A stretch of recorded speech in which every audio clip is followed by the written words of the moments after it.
Sí, Sí, profe. profe. Vale.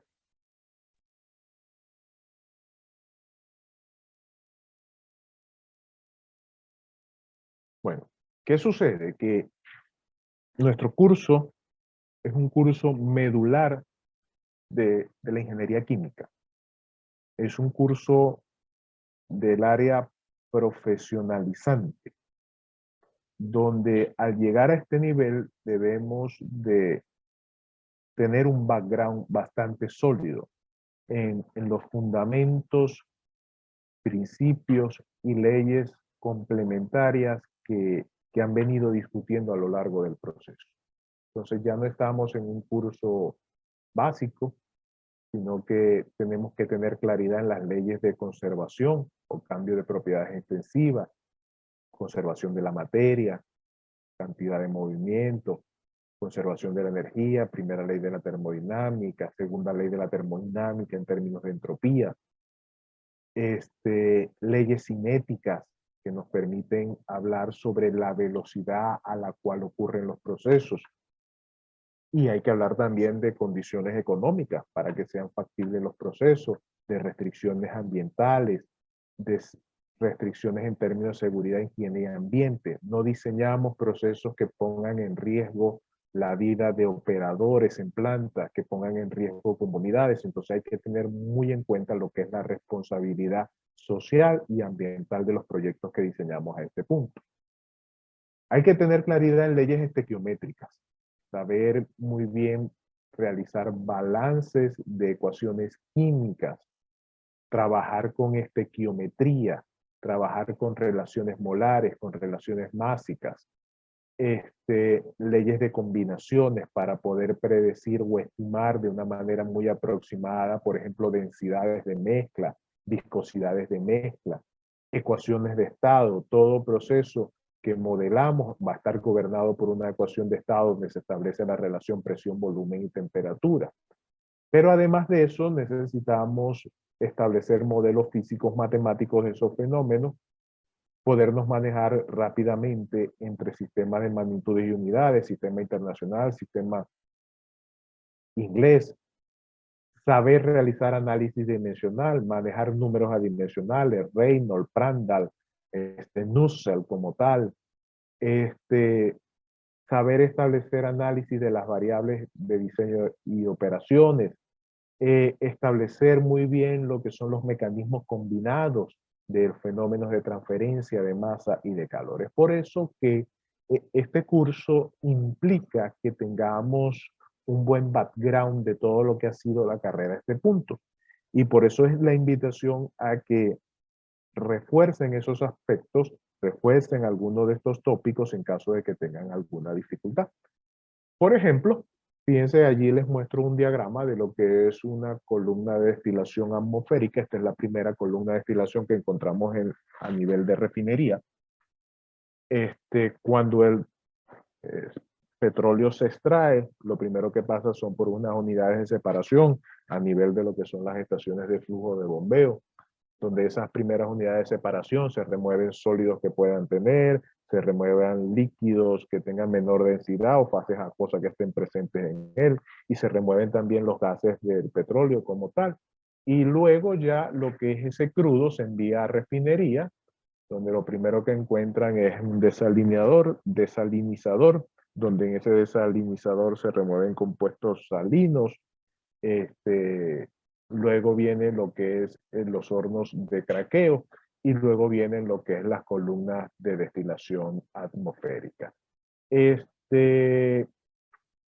Básicamente, en esta columna de destilación atmosférica, que cuenta con dos columnas auxiliares o con dos separadores auxiliares, todo esto que ven acá es lo que es el tren de destilación atmosférica. A presión atmosférica tiene lugar entonces el fraccionamiento del crudo en diferentes cortes. Por el tope se obtienen los gases más livianos.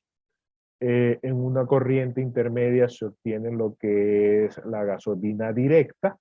La gasolina directa son compuestos C5, C9, es una gasolina bastante liviana, prácticamente podríamos decir que es una gasolina que puede ser usada casi directamente a nivel de vehículos.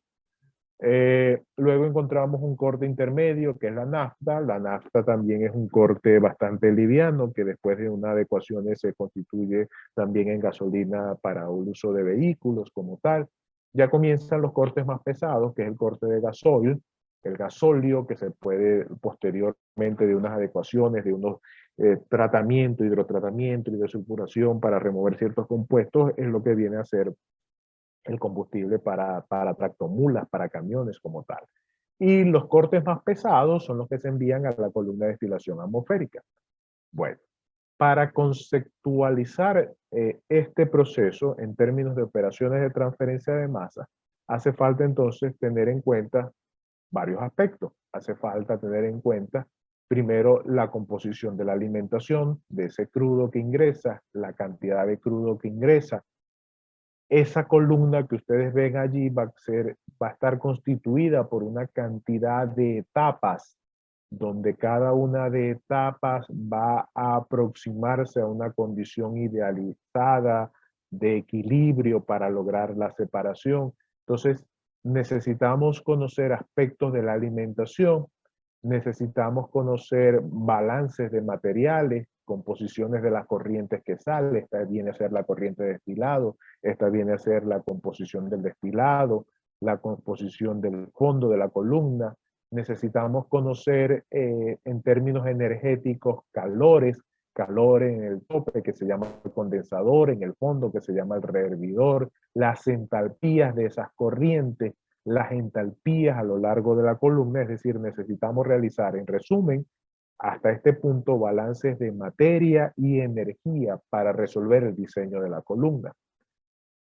¿Qué necesitamos entonces? Primero, relaciones de equilibrio que nos relacionen cómo se separan los componentes en la fase que están presentes, ¿ok? Constantes de equilibrio definidas como K, que van a estar definidas como la fracción de un componente en una fase con respecto a la fracción de los componentes en otra fase.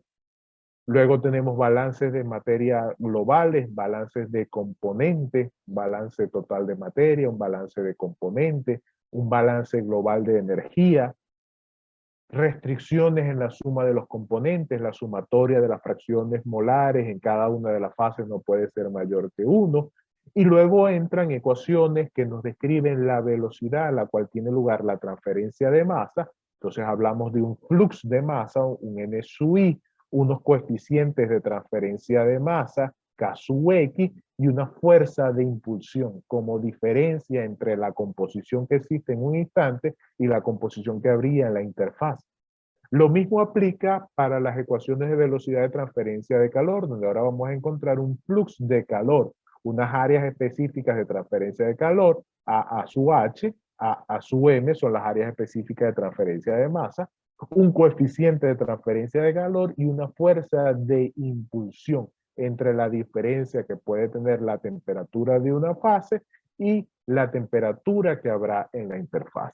Al final, hasta este punto, lo que tenemos es un sistema donde vamos a tener m ecuaciones y n incógnitas. Entonces, ¿de qué se trata todo esto? Se trata simplemente de encontrar un sistema que sea compatible, un sistema donde el número de ecuaciones sea igual al número de incógnitas, de manera que podamos encontrar una solución que converja. En el caso de que tengamos una mayor cantidad de ecuaciones que incógnitas, entonces el sistema no tendría solución, o en caso contrario, que tengamos lo que vamos a encontrar son múltiples soluciones. Pero esto es simplemente el análisis matemático. El análisis matemático después de que el ingeniero de procesos ha procedido a modelar el sistema. ¿Y qué es modelar el sistema? Generar un conjunto de suposiciones que guían el proceso. Ese conjunto de suposiciones nos va a permitir generar este conjunto de ecuaciones y luego entonces ya viene el análisis matemático donde tomamos entonces un software de programación, tomamos un simulador de procesos y procedemos entonces a resolver el número de ecuaciones e incógnitas que hemos generado. Entonces básicamente en eso se traslada lo que es el modelamiento y diseño de un proceso. Preguntas hasta este punto que tengan. ¿Algún comentario?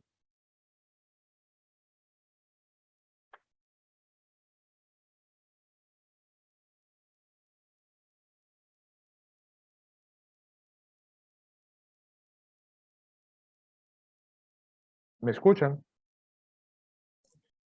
Sí, profe. No, no hay dudas. Vale.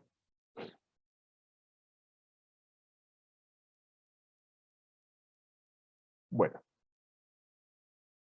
Otra manera de visualizar los procesos es en función de la forma en cual ellos operan. ¿Ok? Cuando en un equipo encontramos que en un punto dado del equipo, es decir, en un equipo nos tenemos que ubicar en un punto de referencia. Y en ese punto de referencia, propiedades como la densidad, la presión y la temperatura no cambian con respecto del tiempo, decimos que estamos operando en estado estable o en estado estacionaria. ¿Ok? Eso es lo que llamamos una operación continua estacionaria. Y se dice que es continua porque al equipo ingresa una corriente de producto y sale una corriente, perdón, ingresa una corriente de alimentación y sale una corriente de producto.